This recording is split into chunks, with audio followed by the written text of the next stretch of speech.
The quilt is still folded on my cedar chest, where it's been for 3 months now. My daughter-in-law held it up at the graduation dinner, turned it over once like she was checking a receipt, and set it down on the empty chair beside her without a word. Not the trash, no, worse, in a way.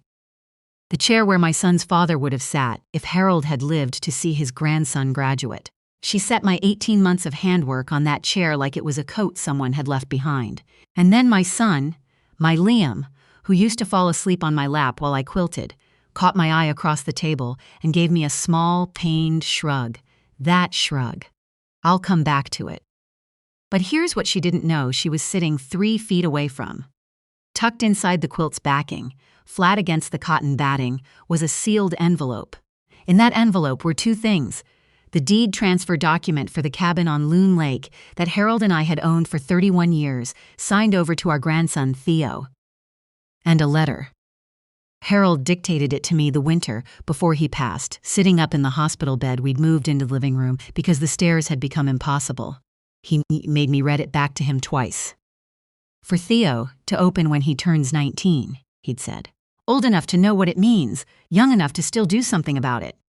My daughter-in-law set a quilt containing a lakeside property and a dying man's last words on a chair and smiled at her phone.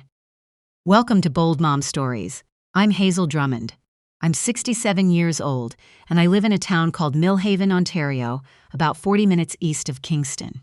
I spent 32 years as a school librarian before I retired, and before that I raised 1 son, mostly on my own after Harold came back from his first cardiac episode, changed in the ways men get changed by those things.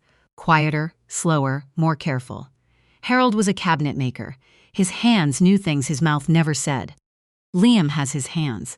He did not, for a long time, have his backbone. But I'm getting ahead of myself. Let me start where it really starts, with the cabin. Harold's father built the cabin on Loon Lake in 1971, the summer Harold was 12. It's not grand. It never was. 2 bedrooms, a screened porch, a dock that needs new boards every decade, a wood stove that coughs in November if you don't baby it, the kind of place that costs more in time than money.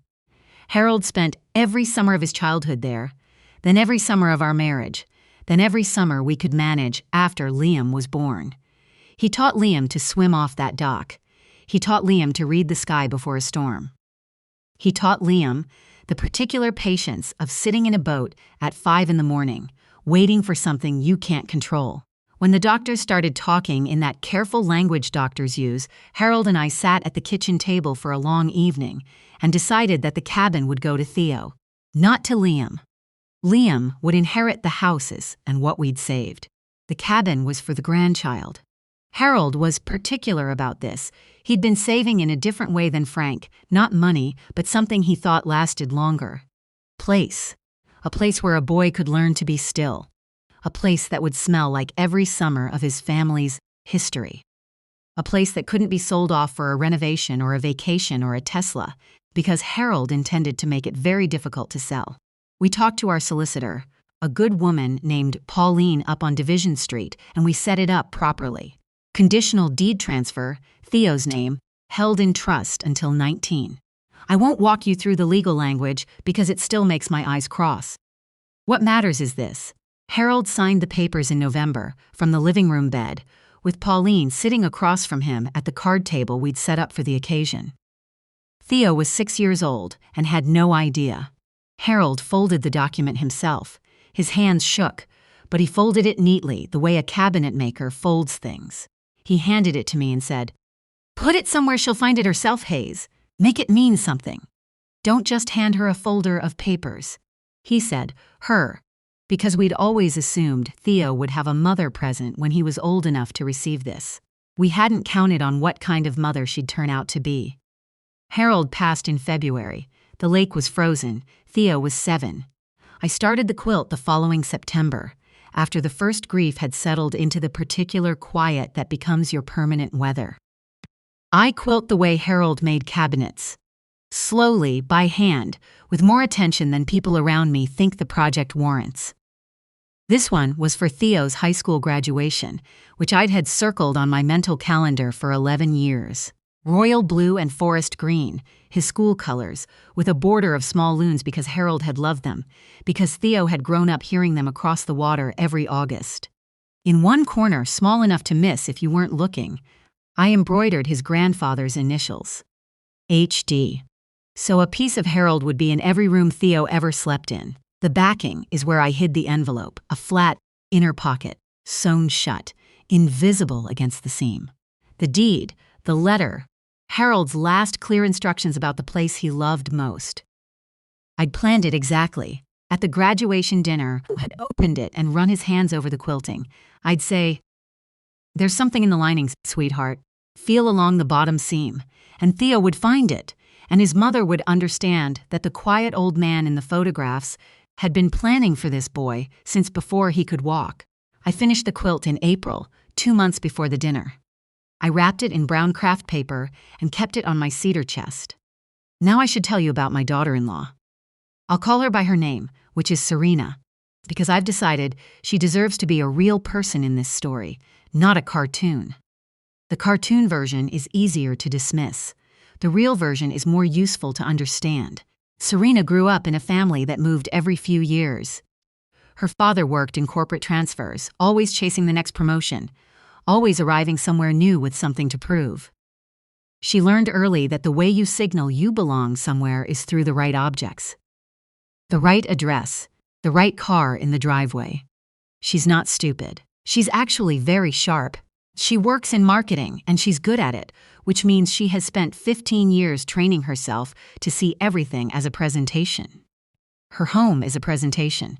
Her son is a presentation. Her marriage, I sometimes think, is a presentation. She was never unkind to me, exactly. Not in the early years. She was polite the way you're polite to someone you've categorized as irrelevant to your social positioning. She called me Hazel and remembered my birthday and held the door, and never once, not once, showed the slightest interest in the quilts that lined my back bedroom or the 40 years of handwork that had come out of this house. They were the things a certain kind of old woman did. Pleasant, quaint, not worth much. She'd been raising Theo in the same logic. By the time he was 16, he cared about brands I'd never heard of and couldn't have told you what a loon sounded like. The summers at the cabin had stopped when he was 12.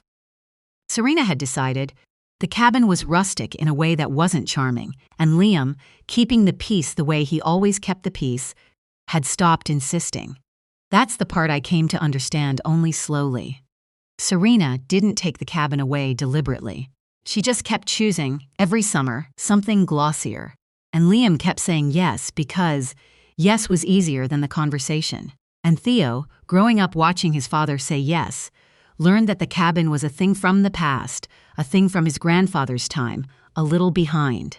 He was 18 at his graduation dinner, first in the family to be accepted to Queen's University, which made Harold's solicitor arrangement come into play a year sooner than we'd planned for. I sat at that table, looking at Theo and thinking, Harold, you'd have given him such a terrible time about that tie, and you'd have been so proud. The dinner was at a restaurant Serena had chosen, a new place on the waterfront, the kind with a menu that changes seasonally and a wine list that comes in a leather folder. She'd organized it beautifully, flowers, a custom cake, a playlist she'd clearly curated. My sister-in-law Brenda was there, Harold's youngest sister, 62, funny and sharp, who'd adored Harold and always seen Serena very clearly. She'd saved the seat next to me. Liam stood near the bar with a drink he kept not finishing, smiling in that particular way he has when he's managing himself in public. He caught my eye when I came in and smiled more genuinely for just a second. He knew about the quilt. He didn't know about what was inside it. I'd made that choice deliberately. The gift opening happened the way these things happen. Dessert ordered, wine refilled, everyone softening into the warmth of the evening. Theo opened a card from his friends, something from Liam and Serena that I gathered involved a laptop, and then Brenda nudged me and nodded at the craft paper package I'd brought. Theo unwrapped it himself, slowly, the way I'd hoped. The blue and green came out in the restaurant light, and he held it up and said, genuinely, "Gran, this is incredible." He ran his fingers over the border loons. He found the HD in the corner himself and went quiet for a moment, and that moment was worth every row. Serena smiled the smile I'd seen her smile at the charity auction when someone brought a home-baked item. Not unkind, just not quite landing. "Did you make that yourself, Hazel?" she said, and her voice was warm and entirely conclusory. "Already past it. Moving on." "I did," I said, and I leaned forward a little. "There's something," but Serena was already reaching across to touch the corner of the quilt, and her hand found it slightly uneven the way handmade things are, and her face did the thing I'd seen at the auction. The micro-smile that says, "Charming, but I know what this is." She folded it back over its wrapping, not in the bin. Serena was never so obvious, and set it on the empty chair beside her. Harold's chair, in my mind, the chair where he would have sat. She set the quilt there and turned back to the table and said, "That's so sweet, Hazel. Theo, didn't you want to say something about queens?" And the room followed her, the way rooms do when the most put-together person in them redirects. Brenda's hand found my knee under the table. She didn't say anything. She just held it there. I didn't say anything either. I looked at Theo, who was looking at the quilt on the chair with an expression I couldn't entirely read. Embarrassed, maybe, or something more complicated than embarrassed. He was 18. He was watching his mother manage his grandmother's feelings and doing the same small calculation his father had been doing for years. The easier choice, the path through. I smiled. I picked up my wine glass and I thought, "Harold, you said, put it somewhere she'll find it herself. She's not going to find it. So let's think about what happens next." Brenda walked me to my car. It was a clear June evening, the kind that smells like cut grass and cooling pavement. She stood beside me and said, "The chair, Hayes." She put it on Harold's chair. "I know," I said. "She doesn't know what's in it." "Nobody does," I said, "except Pauline." Brenda was quiet for a moment. Then, "What are you going to do?" I told her I wasn't sure yet. That was mostly true. I had the shape of something in my mind, but grief and strategy take different amounts of time to agree with each other, and I wanted them to agree before I moved. I drove home with the quilt on the passenger seat. I didn't cry until I was inside, and then I sat at the kitchen table with Harold's mug in my hands. I still use it, every morning, the blue one with the chipped handle, and I let myself feel the specific weight of what had just happened. Not the slight. The slight I'd expected, more or less. What I hadn't expected was Theo's face, the flicker of something in it before he smoothed it away. That face was the fuse on everything, though I didn't know it yet. My son called at 11. I'd been awake. He said, "Mom," and his voice had the sound it hasn't had since he was a teenager, caught, off balance, not yet in management mode. "Are you okay?" he said. "I'm fine, sweetheart. I have the quilt. It's here." A pause. Brenda told me a bit, about what's inside it. "Ah," I said. "And how did that land?" He didn't answer that directly. What he said instead was, "Mom, what's actually in it? What exactly did she put on that chair?" And I told him. The deed to Loon Lake, held in trust for Theo until 19, signed by Harold the November before he died. And the letter. Harold's letter, dictated from the living room bed, for Theo to open at 19, to meet his grandfather in Harold's own words before he went out into the world. The silence on the line was long enough that I thought the connection had dropped. "The cabin," Liam said, finally. "Dad left Theo the cabin." "Yes," I said, "in the quilt." "In the quilt," I said, the way he asked me to do it. So it would be found as part of something. So it would mean something. Another silence. Longer. And she put it on the chair. I let that sit. Because Liam was a grown man and he needed to do the arithmetic himself. When he spoke again, his voice had shifted. "Not broken. Liam doesn't break the way soft men break. He goes still. The way Harold used to go still when something mattered." "I was watching you at dinner," he said quietly. "When Serena, I could see your face for a second. And I thought, I'll say something. And then I didn't. I chose easier again." He stopped. "I've been choosing easier since before we were married, and I am so tired of it, Mom. I am genuinely tired." There it was. The thing that doesn't come out of comfort. It comes out of the moment you understand what your silence has been costing. "I know," I said. "I've known for a while." "What do you want to do?" "Tell me, and I'll do it properly this time." I told him what I wanted. I wanted Theo in the room. I wanted to give Harold's gift properly, out loud, the way it was meant to be given. And I wanted Serena there, because she had set that quilt on that chair, and she needed to know exactly what she'd set aside. Liam told Serena that evening. He had to. He couldn't sit across from her for a week holding something that size. I heard about it from both of them later, and the two versions told me everything I needed to know. Liam's version: he sat her down at the kitchen table and told her there was a conditional deed transfer for Loon Lake cabin, and Harold's last letter to Theo sewn into the quilt she'd set on the chair. And Serena's first words, her very first words, were, "Well, how was anyone supposed to know that? She should have said something. Who puts legal documents in a quilt? That's actually not normal, Liam. I think that's on her, honestly." That sentence. I think that's on her, honestly. If you've spent any time around people who've been taught that image management is the primary skill, you know that sentence. Caught in something that can't be defended, the first move is always to find the angle where you were the wronged party. The angle where your failure of perception becomes someone else's failure of communication. Serena hadn't left the documents in the rain, or burned them, or lost them deliberately.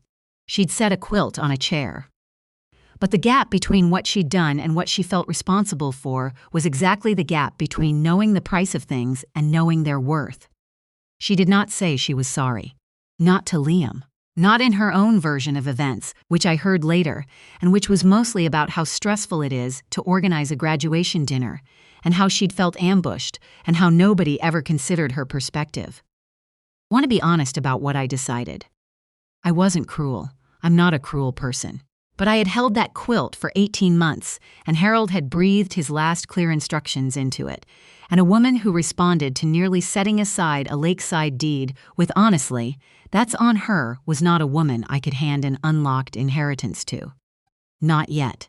So I called Pauline the next morning, put the kettle on, and had a long conversation. The trust was already set up properly. Theo's name, independent administration, accessible at 19. What I wanted to confirm was that no one, not Serena, not Liam, not me, could adjust those terms. Pauline confirmed. The cabin waited for Theo the way Harold had intended, patient and locked, the way the lake looks in November before the ice comes. I also did the other thing. I set a date. Sunday dinner, my house, all of them.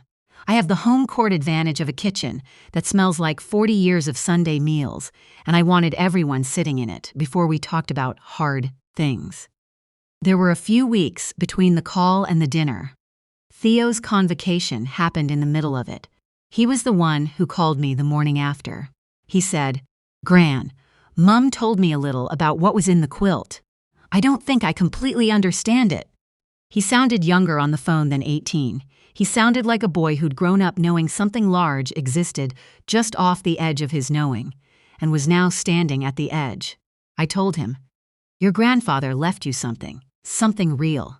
You'll understand when we're all together, and you can ask me anything you want." "I remember the cabin," he said, after a moment. "The dock. The way it sounded at night." "I know you do," I said. "Your grandfather knew you would." The Sunday they came, the house smelled like the pot roast I'd made, because some gestures are kindness and some are strategy, and this one was both. Liam, quieter than I'd seen him in years. Theo, taller somehow than he'd been 3 weeks before, or maybe I was just seeing him differently. Serena, polished and wary, her eyes going immediately to the quilt folded on the kitchen table where the centerpiece usually sat. And Brenda, who'd arrived 40 minutes early to stand at my shoulder and help me set the table and not say much, because that's what Harold would have wanted. We ate first. I insist on this. You don't do the hard thing on an empty stomach, and you don't let people claim they were ambushed with no food in them. We talked about Queens, about Theo's residence assignment, about Brenda's garden, about nothing that mattered and everything that needed to be said before the thing that mattered. Then I cleared the plates and put my hand flat on the quilt. "I'd like to give Theo his gift from his grandfather," I said. Properly this time, the way Harold asked me to before he died. Serena went very carefully still. Theo sat forward. Liam looked at the table. I picked up the small seam ripper I'd set beside the salt and pepper. I opened the inner pocket slowly, the same little tool I'd used 100 times on my own quilt backs, and I drew out the contents, one at a time, and laid them on the clean tablecloth. "This," I said, "is a conditional deed transfer. Your grandfather signed it the November before he died, with our solicitor present. It transfers the ownership of the cabin on Loon Lake to you, Theo, held in trust until you're 19, which is 9 months from now. 9 months and the cabin is yours." The number went around the table differently than a dollar figure might have. A cabin on Loon Lake isn't a number. It's 31 years of summers, the smell of wood smoke, the sound of loons at dawn. Serena had gone very pale. Liam's jaw was tight. Theo was looking at the document, like it was something he needed to memorize. "And this," I said, setting down the envelope the way you set down something fragile, "is the last letter Harold ever wrote." He dictated it to me from the living room, in February, pausing between sentences because his breath was short. "This is for you to open on your 19th birthday. So a boy who never got enough time with his grandfather can sit down someday and hear from him anyway, in his own words. While he's sitting on that dock, or maybe far from it, but old enough to know what it means." Nobody spoke. Harold's exact words to me were, "Put it somewhere he'll find it himself. Make it mean something. Don't just hand them a folder of papers." I looked at Serena. I kept my voice as gentle as I have ever kept it. "This is what was in the quilt you set on the chair," I said. "A deed to a property that's been in this family for 50 years, and the last letter a man wrote before he died.